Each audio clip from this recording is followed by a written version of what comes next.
저는 학예 2탄생 이성국이고요. 제가 감기에 좀 걸려가지고 목소리가 좀 좋지 못한 점 양해 말씀 먼저 드리고 시작하도록 하겠습니다.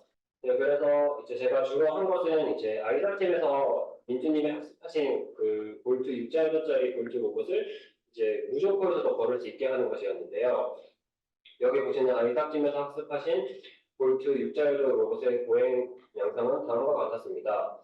이거는 민주님이 트레이닝 하신 그 데이터를 바탕으로 해서 보행하는 것을 보여드리는 영상이고요. 이를 무조건에서 가능하도록 하는 것이 주된 업무였습니다. 무조건은 물리 엔진이 꽤나 정확하기 때문에 향후 리얼 로봇을 적용하는 데 있어서도 큰 도움이 될 것으로 예상이 됩니다. 네, 그래서 제가 RL 컨트롤러는 다음과 같이 구성을 했는데요. 심층 신경망은 다음과 같습니다. 먼저 네트워크 사이즈는 512 바이 256 바이 128로 구성을 하였고, 인풋은 프로젝트 그래비티, 벨로시티 커맨드, 타겟 벨로시티 X, Y, 그 다음에 U, 그리고 조인트 포지션 6개, 그리고 조인트 벨로시티 6개, 그리고 액션 6개로 구성을 하였습니다. 아웃풋은 이제 그 6개의 조인트에 대한 액션, 즉 토큰인데요. 그래서 이제 무조건에 구현을 하기 위해서 이제 기존 XML 파일과 컨트롤러들을 수정하는 과정을 거쳤습니다. 볼트 아이다팀에서 학습한 볼트 로봇의 보행한 거를 보면은 6자율도 볼트 로봇인데 지금 기존의 XML 파일과 컨트롤러들이 8자율에 맞춰져 있어서 이를 6자율로 수정하는 작업을 마쳤습니다. 그러고 나서 볼트의 URDF와 일치하지 않는 부분들이 많아서 이너셜과 픽션을 수정하는 작업을 거쳤고요. 그렇게 해서 6자율 볼트 로봇으로 바꾸었습니다. 그런 다음 아이작팀의 폴리시 헬츠가 100Hz인데 이것과 동일하게 무조건에서도 세팅을 진행하였습니다. 원래 시간을 한 밀리세컨 단위로 받아와가지고 좀 부정확하게 100Hz로 맞춰지지 않아서 마이크로세컨 단위로 무조건 시뮬레이션 시간을 실시간으로 토픽으로 받아왔고요. 그 다음에 observation을 관측하고 폴시를 적용하는 데 걸리는 타임 딜레이까지 고려해서 정확히 100Hz를 유지할 수 있도록 하였습니다. 네, 그렇게 해서 무조건에서 걷는 영상을 보여드리는 다음과 같이 걷는 것을 확인할 수 있는데요. 실제 시간으로 해서 이 정도 빠르기였고요. 이제 아이작팀에서 학습한 영상과 비교를 해서 보여드리는 다음과 같이 보행하는 것을 확인할 수 있었습니다. 이제 영상에서 보면은 이 초반 부분에는 좀 보행을 잘 하다가 마지막 부분에서 약간 드리프트가 발생하면서 넘어지는 것을 확인할 수 있었는데 이것은 이제 학습에서 해결해야 될 문제입니다. 정확히 말하면 심투심 프로그램이라고 할 수 있겠는데요. 학습에서 더 간단하게 학습을 할 필요가 있다고 생각이 듭니다. 그래서 이제 심투심 나아가서는 실제 로봇에 적용하는 것이 목표이기 때문에 심투 리얼을 해결하는 방법에 대한 스터디를 진행하였습니다. 김동현 박사님의 논문을 참고하였고요.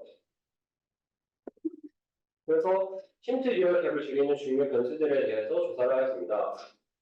그 변수들은 다음과 같은데요. 질량 관성 모멘트와 같은 다이나믹 파라미터에 대한 랜더마이제이션, 그리고 과거의 스테이트 히스토리, 그리고 센서에서 발생하는 노이즈 바이어스, 그 다음에 퍼티베이션, 그 다음에 정확한 스테이트를 선택하는 것에 관한 스테이트 실레션, 그리고 네트워크 사이즈가 있습니다. 네트워크 사이즈가 크게 되면 오버피팅이 발생할 수 있기 때문에 이러한 요인들이 중요합니다.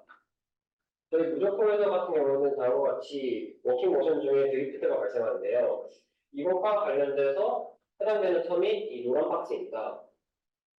따라서 저희가 이제 무조건에서 이제 발생했던 문제를 해결하기 위해서는 이제 학습을 할 때 다음의 요소들을 고려해서 학습을 하면 좋을 것으로 예상이 됩니다.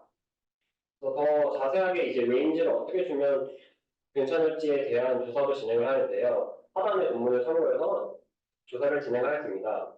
다이나믹 파라미터 랜더마이제이션 같은 경우에는 아이다찜에서도 학습할 때 고려를 하고 있는데 그 레인지가 조금 보다 작기 때문에 그 레인지를 설정하는 것에 대해서 조사를 진행하였습니다.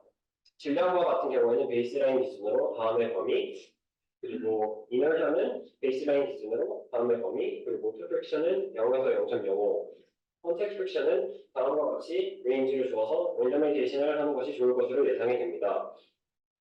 그리고 조인트 포지션 바이어스도 중요하게 고려해야 될 요소인데요.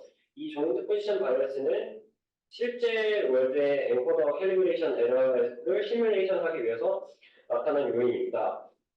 얘가 왜 중요하냐면 얘가 컨택트 타이밍에 영향을 주기 때문인데요. 보행하는 데 있어서 컨택트 타이밍은 중요한 요소이기 때문에 조인트 포지션 바이어스를 고려를 하면은 더 건강하게 더 잘 걸을 수 있을 것으로 예상이 됩니다.